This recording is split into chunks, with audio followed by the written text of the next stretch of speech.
કોઈનું દુઃખ જોઈને પીગળી જાય એ દયા છે.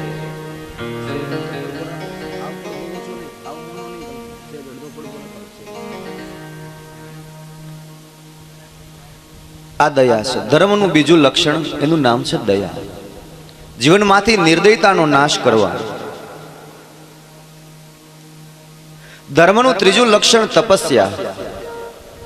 તપસ્યા એટલે આપણે એવું વિચારીએ કે જંગલમાં જઈને ઋષિ મુનિઓ કરતા અને હજારો વર્ષો સુધી એક આસન પર બેસી જતા. વર્ષોના વર્ષો વીતી જાય અને પછી ભગવાન મળે ત્યારે ઊભા થતા.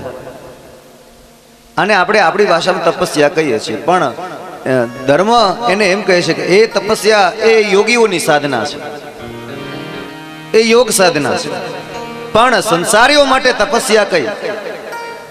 તો કે બીજાને માટે કંઈક કરી છૂટવાની ભાવના એ તપસ્યા. કોઈનું કામ કરીએ અને એની દુઆ મળે. નદીમાં રૂપિયો ન નાખો તો ચાલે. નદીને આપણા રૂપિયાની જરૂર નથી, અને આપણા રૂપિયા હોય તો જ નદીમાં પાણી વહેતું થાય એવું જરૂરી નથી. કદાચ મંદિરમાં દીવો સળગતો હોય અને દીવામાં દિવેલ ખૂટી જાય અને તમે ન પૂરો તો પણ ચાલે. પણ કોઈક ગરીબની ઝૂંપડીમાં ખાવા લોટ ન હોય તો એના ડબ્બામાં લોટ જરૂર પૂરવો જોઈએ. એ મોટો યજ્ઞ છે. ભગવાનને આપણા દીવાની જરૂર નથી, એને ત્યાં તો અંજવાળું જ હોય છે. પણ કોઈક ગરીબની ઝૂંપડીમાં જ્યાં અંધકાર થયો છે ત્યાં અંજવાળું પાડવું, આ આપણું તપ, આ આપણો યજ્ઞ. ઋષિમુનિઓ અને યોગીઓ જે યજ્ઞ એ જે તપ કરતા એ તપની વાત જ નથી અહીંયા. આ તો સંસારીઓ માટેનું તપ. તો કે સંસારી માટેનું કયું તપ? તો કે બીજાના માટે કંઈક કરી છૂટવાની ભાવના, ઈ તપ. કોઈકનું સારું કરવાનું. ન થઈ શકે તો કાંઈ નહીં, ન કરો, પણ કોઈનું બુરું તો ક્યારેય ન કરો. અચ્છા, કોઈનું સારું કોઈ કરતા હોય તો એમાં આડોપગ પણ ન કરો. કોઈ દાન આપતું હોય, કોઈ સત્કર્મ કરતું હોય, કોઈ ધર્મ ધ્યાન, કોઈ ગરીબની ઝૂંપડીમાં જઈને ક્યારેક રોટલો આપતું હોય તો એમાં એની ટીકા ન કરો, એની નિંદા ન કરો, એને આડોપગ ન કરો, એને કરવા દો. એ એનું કર્મ છે, તું તારું કર્મ કરે જા. સુગંધની તને ખબર ન હોય તો ફૂલડાને તું તોડીશ માં. પાણી ન પાતો ચાલશે પણ ઉગતા છોડ યુખેડીશ માં. સુગંધની તને ખબર ન હોય તો ફૂલડાને તું તોડીશ માં. પાણી ન પાતો ચાલશે પણ ઉગતા છોડ ઉકેડીશ માં. સુરવીરને તો જોઈને પ્રાણી કાયર થઈને ભાગીશ માં. કાયરપણાની વાતો કરીને બીજાને પીવડાવીશ માં. કાયરપણાની વાતો કરીને બીજાને પીવડાવીશ માં. સુગંધની તને ખબર ન હોય તો ફૂલડાને તું તોડીશ માં. અને પાણી ન પા તો કાંઈ નહીં. નવા છોડ તું ન ઉછેરી શકતો હોય તો કાંઈ નહીં. જે છોડ ઉગ્યા છે એને તું ઉખેડીને શું કામ ફેંકી દેશે? આવું પાપ શું કામ કરે છે? તું પુણ્ય ન કરી શકે તો કાંઈ નહીં, ન કરતો, પણ પાપ તો ન કર.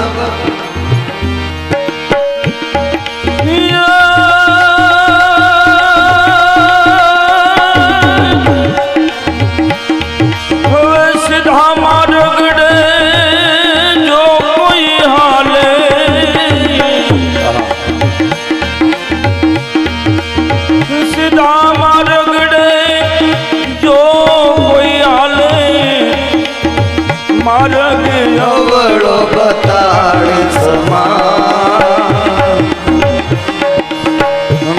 બીજાનો તો હારું જોઈને દિલડો તારો તો ભાવેશમાં બીજાનો તો હારું જોઈને દિલડો તારો તો ભાવેશમાં સુરવીરને તો જોઈને પ્રાણી કાયર થઈને ભાવેશમાં કાયરપણાની વાતો કરીને બીજાને બીવડાવેશમાં સીધે માર્ગડે જો કોઈ ચાલે તો એને તું અવળો માર્ગ ન બતાવતો. તને ન ખબર હોય તો ન બતાવ, પણ અવળો માર્ગ એ શું કામ ચીંધે છે? શા માટે તું આંગળી ચીંધ્યાનું પાપ લે છે? સીધે માર્ગડે જો કોઈ ચાલે એને માર્ગ અવળો બતાવીશ માં, અને બીજાનું તું સારું જોઈને દિલડું તારું દુભાવીશ માં. કોઈનું સારું ન કરી શકે તો કાંઈ નહીં, કોઈનું સારું જોઈને રાજી તો થા, આનંદ તો કર કે વાહ વાહ ભાઈ તારા સારા દિવસો છે. હા, ભગવાન હજી આથી વધારે તને સારા દિવસો બતાવશે, આટલું તો બોલી શકાય ને.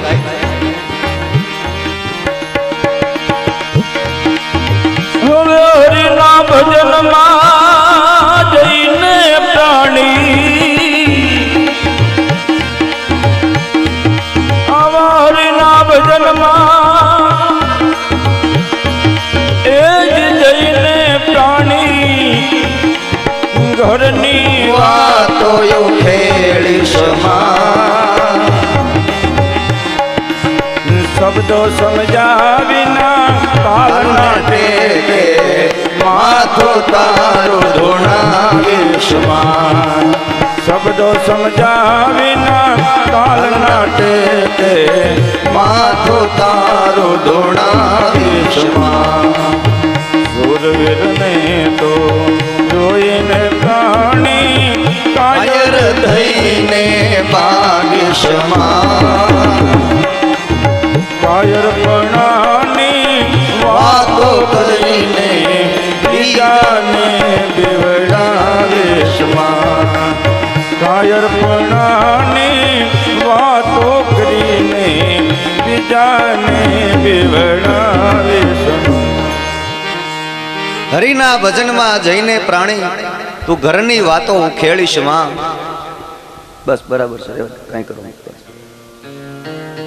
અને શબ્દો સમજ્યા વિના તાલને ટેકે માથું તારું ધૂણાવીશ. પુણ્ય ન કરો કાંઈ નહીં. આપણા સંતો એમ કહે છે પુણ્ય કરવાની આમે જરૂર નથી, કાંઈ નહીં, ન કરતા.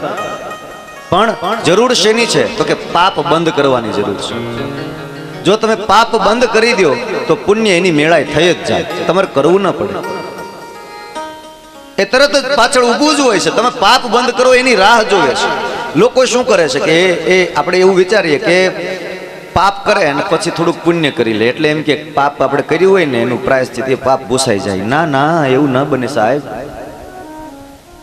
પાપ કરશો તો પાપના ફળની તૈયારી રાખો, પુણ્ય કરો તો પુણ્યના ફળની તૈયારી રાખો. જ્યારે આપણે આ ધરા છોડીને જઈશું ને ત્યારે ઈશ્વરના દરબારમાં પાપ અને પુણ્યના બેયના હિસાબો થશે.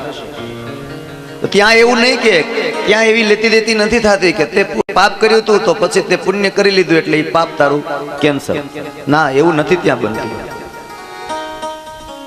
ત્યાં પાપ કર્યું છે તો એનું ફળ ભોગવવું, પુણ્ય કર્યું તો એનું ફળ ભોગવવું. નહીતર તો લોકો શું કરે કે એકાદ બે ચાર ખૂન કરી નાખે ને પછી બે ચાર માણસોના ઘર ચલાવવા માંડે. કરોડો અબજોપતિ લોકો છે એવા કે એક બે ચાર ખૂન કરી નાખે ને પછી એની પાછળ સારા કામ કરે, પુણ્યના કામ કરે તો કે એ ખૂનનું આપણને પાપ લાગ્યું હોય ને હત્યા થઈ હોય ને તો એ પાપ ભૂસાઈ જાય. ના, એવું ના બને સાહેબ.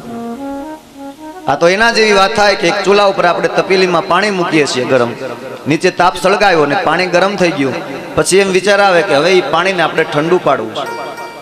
તો કે એક કામ કરો, એ તપેલીમાં વધારે ઠંડુ પાણી ઉમેરી દો એટલે ગરમ પાણી ઠંડુ થઈ જાય, પણ પેલો તાપ જ્યાં સુધી ચાલુ છે ત્યાં સુધી પાણી ઠંડુ નહીં રહે. જો એ પાણી તમારે ઠંડુ પાડવું જ હોય તો એમાં વધારે પાણી ઉમેરવાની જરૂર નથી. તાપ બંધ કરી દો, પાણી ઠંડુ પડી જશે. પુણ્ય ન કરો કાંઈ નહીં, પાપ બંધ કરી દો, પુણ્ય એની મેળાય થઈ જશે. તો ધર્મનું બીજું લક્ષણ એ તપસ્યા છે. ધર્મનું ત્રીજું લક્ષણ તિતિક્ષા. તિતિક્ષા એટલે સહનશીલતા. જીવનમાં સહન કરતા શીખવું જોઈએ. થોડીક પીડા આવે, થોડુંક દુઃખ આવે અને લોકો શું કરે, આજુબાજુમાં જઈને ગાવા માંડે, અરે રે અમે તો દુઃખી થઈ ગયા. આ જગત પાસે દુઃખ ગાવાથી કાંઈ મળવાનું નથી બાપ. જગદીશ પાસે જઈને કહો, એ જગદીશ આપણા દુઃખ ભંજન બને. આ જગત તો વધારે દુઃખ આપે, દુઃખ દૂર કરનારો આ જગતમાં એકમાત્ર જગદીશ છે. આ પૃથ્વી, આ આપણા દત્તાત્રેય ભગવાનના પહેલા ગુરુ પૃથ્વી છે. દત્તાત્રેયના 24 ગુરુઓ છે, એમાં પહેલા ગુરુ એને પૃથ્વીને બનાવ્યા. શા માટે? તો કે પૃથ્વીની પાસેથી મને એક ગુણ મળ્યો છે કે જીવનમાં સહન કરતા શીખજો. આટલા પ્રહારો આપણે પૃથ્વી પર કર્યા, પણ ક્યારેય કોઈએ પૃથ્વીને ફરિયાદ કરતી સાંભળી છે? પૃથ્વીએ ક્યારેય કીધું કે મને આટલો લોકો પ્રહાર કરે છે, મારા ઉપર કોઈ ગંદકી કરે છે, મારા એક એક અંગડાને વીંધી નાખ્યા છે? આજે પાણી માટે આપણે પૃથ્વીને ચારે બાજુ વીંધી નાખીશું, આપણા સ્વાર્થ માટે વીંધી નાખીશું, પણ છતાં એ પૃથ્વીએ ક્યારેય ફરિયાદ નથી કરી. પૃથ્વીએ ત્યારે જ ફરિયાદ કરી છે જ્યારે એના ઉપર પાપ વધ્યું છે.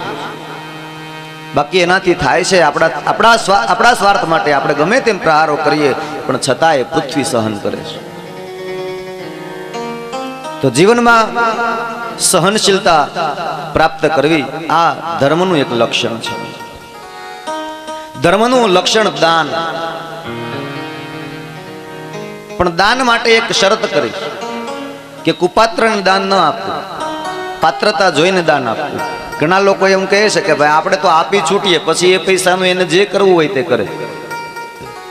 તમે 100 રૂપિયા આપો કોઈ વ્યક્તિને, કોઈ ભિખારીને, કે લે આ વાપર તું તારે, પણ એ 100 રૂપિયાનો એ દારૂ લઈને પી જશે તો? એટલે એવું નહીં વિચારવાનું કે આપણે તો આપી છૂટીએ.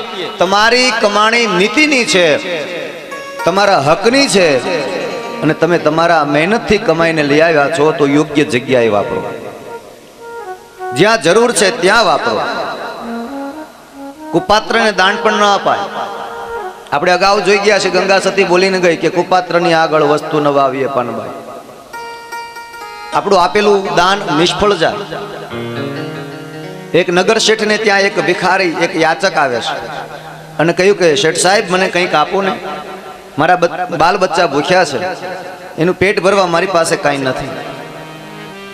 એટલે નગર શેઠે એને 100 રૂપિયા આપ્યા અને પેલો માણસ એ 100 રૂપિયા લઈ અને માછલા પકડવાની જાળ લઈ આવ્યો. પાણીમાં જાળ નાખે ને માછલા પકડે ને એ માછલા વેચીને એના પત્ની અને બાળકોનું ગુજરાન ચલાવે. અને આમ કરતા કરતા એ માણસ ધીમે ધીમે કરતો ધનવાન બનતો ગયો. અને જેમ જેમ એ માણસ ધનવાન બનતો ગયો તેમ તેમ પેલો નગર શેઠ છે એ કંગાલ બનતો ગયો. એના નીતિથી કમાયેલા હકના પૈસા એને અયોગ્ય જગ્યાએ વાપર્યા, પરિણામે લક્ષ્મીએ એનો રસ્તો કરી લીધો. મહેનતની કમાણી, હકની કમાણી, લક્ષ્મી છે એ આપણે મહેનતથી કમાઈને લઈ આવીએ છીએ, તો શા માટે અયોગ્ય જગ્યાએ?